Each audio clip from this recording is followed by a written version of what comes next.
Ukraina telah memulai negosiasi darurat dan tertutup dengan negara-negara Eropa di tengah ancaman baru dari Kremlin untuk menyerang ibu kota Ukraina, serta adanya sinyal bahwa Rusia sedang mempersiapkan serangan baru dari utara menuju Kiev. Dilaporkan bahwa negosiator utama Ukraina dan Sekretaris Dewan Keamanan dan Pertahanan Nasional, Rustem Umerov, secara mendadak tiba di Berlin sehari sebelumnya untuk melakukan negosiasi. Di tengah peringatan Rusia kepada para diplomat asing untuk meninggalkan Kiev karena serangan udara yang direncanakan.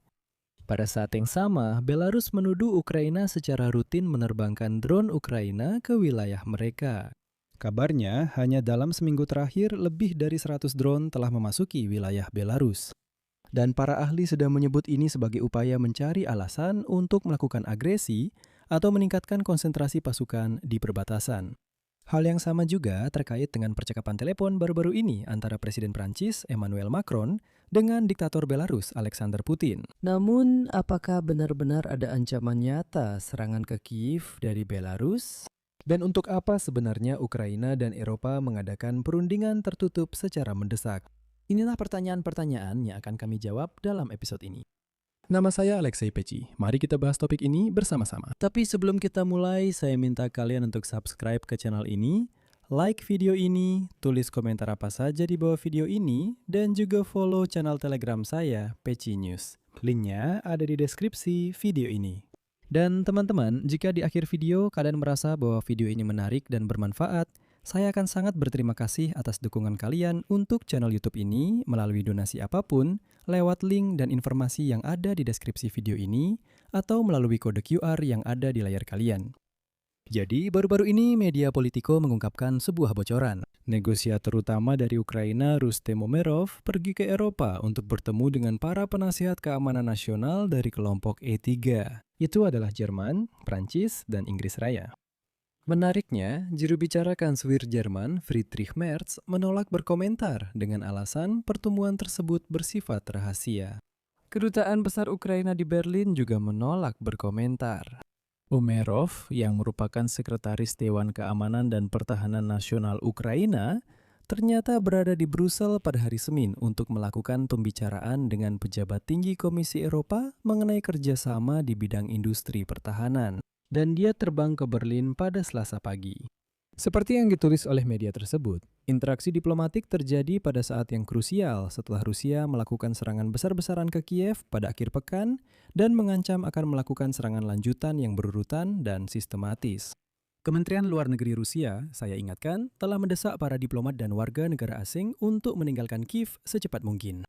Sementara itu, Duta Besar Uni Eropa untuk Ukraina menolak permintaan tersebut dengan mengatakan, kutipannya, "Kami tetap di Kiev, kami tetap bersama Ukraina."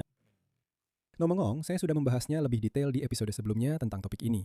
Di sana, baik orang Amerika maupun Eropa pada dasarnya berkata, orang Rusia, siapa yang kalian takut-takuti? Ancaman kalian tidak mempan. Apa yang kalian sebarkan di sana, dengar, sebaiknya kalian bersembunyi saja dan jangan menonjol. Nah, di sini muncul momen yang menarik. Kenapa Umerov sampai terbang untuk berbicara khusus dengan orang Eropa, apalagi dalam format yang tertutup seperti ini? Menteri Luar Negeri Amerika Serikat Marco Rubio sudah menyatakan pada hari Jumat bahwa Amerika menolak negosiasi damai terkait Ukraina yang telah mereka lakukan selama ini, dengan mengatakan bahwa, kutipannya, sayangnya semua itu tidak membuahkan hasil. Dan Marco Rubio menambahkan, jika ada orang lain yang ingin mencoba mengatasi hal ini, silahkan coba saja. Dan para pejabat Eropa dalam beberapa minggu terakhir telah mendiskusikan apakah mereka harus langsung menghubungi Presiden Rusia Vladimir Putin untuk melakukan negosiasi. Dan mereka mempertimbangkan untuk menunjuk perwakilan Eropa, misalnya Angela Merkel, atau Presiden Finlandia Alexander Stubb. Dan Angela Merkel sudah mengatakan, tidak, maaf, saya tidak mau berbicara dengan orang botak bodoh itu lagi. Cukup, saya sudah cukup dipermalukan olehnya. Saya sudah merusak reputasi saya sendiri karena dulu pernah berinteraksi dengan orang botak bodoh itu. Jadi, maaf, saya tidak akan berkomunikasi dengan Putin. Sedangkan Alexander Stubb, Presiden Finlandia, sudah memberi isyarat bahwa pada dasarnya dia siap mewakili Eropa bersatu jika sampai pada negosiasi langsung dengan Putin. Menteri Luar Negeri Jerman Johann Wadephul menyatakan pada awal bulan ini bahwa kelompok E3, Jerman, Prancis, dan Inggris, kutipannya, sedang melakukan upaya baru untuk melanjutkan kembali perundingan. Pada saat yang sama, Eropa akan memainkan peran besar dalam beberapa minggu dan bulan mendatang. Pada bulan Desember, saya ingatkan Merkel mengadakan perundingan damai untuk Ukraina di Berlin dengan melibatkan pihak Amerika, namun tanpa kehadiran Rusia. Jadi, ada sedikit, meskipun kecil, kemajuan. Artinya, idenya adalah bahwa saat ini orang Eropa menentang. Mereka benar-benar mencoba mengambil alih posisi negosiasi. Dan sekarang, perundingan baru I3 dengan Rostem Umerov di Berlin berlangsung di tengah ketegangan antara Merz dan Zelensky.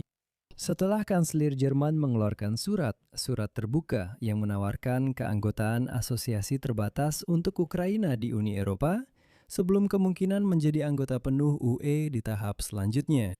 Presiden Ukraina Zelensky menolak tawaran tersebut. Merz pada akhir pekan menyatakan bahwa keanggotaan Ukraina di Uni Eropa juga harus penuh dan setara.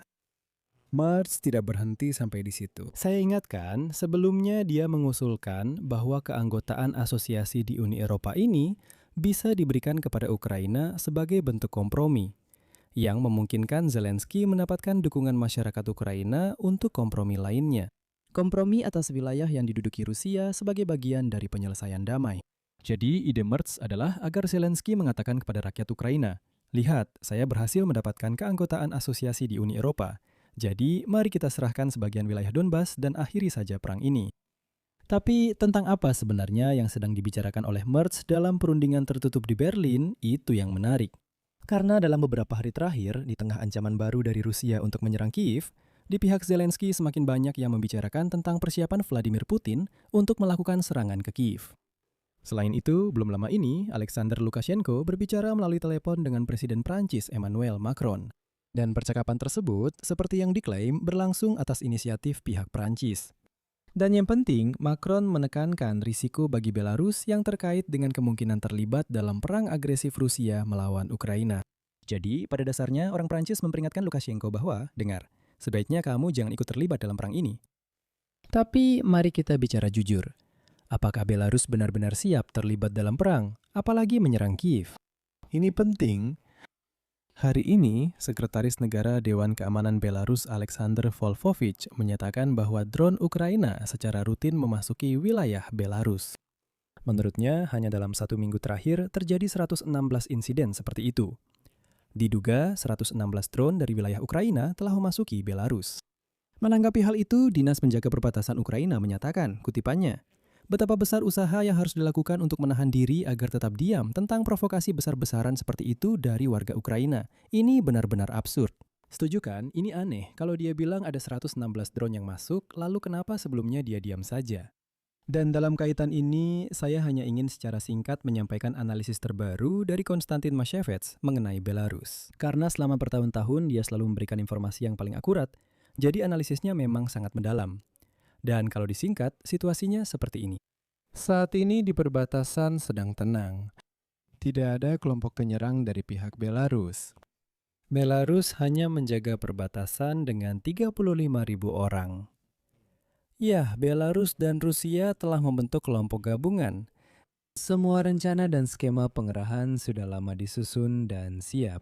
Namun pada kenyataannya, semua pembicaraan tentang serangan baru ke Kiev saat ini hanyalah menakut-nakuti saja. Agar benar-benar bisa maju dari utara, baik Rusia maupun Belarus membutuhkan gelombang mobilisasi besar-besaran yang baru. Tentara Belarus sendiri tidak cukup serius untuk melakukan apapun yang berarti. Paling maksimal, mereka mungkin bisa masuk ke beberapa desa Ukraina di dekat perbatasan dan merebut pijakan kecil di sana.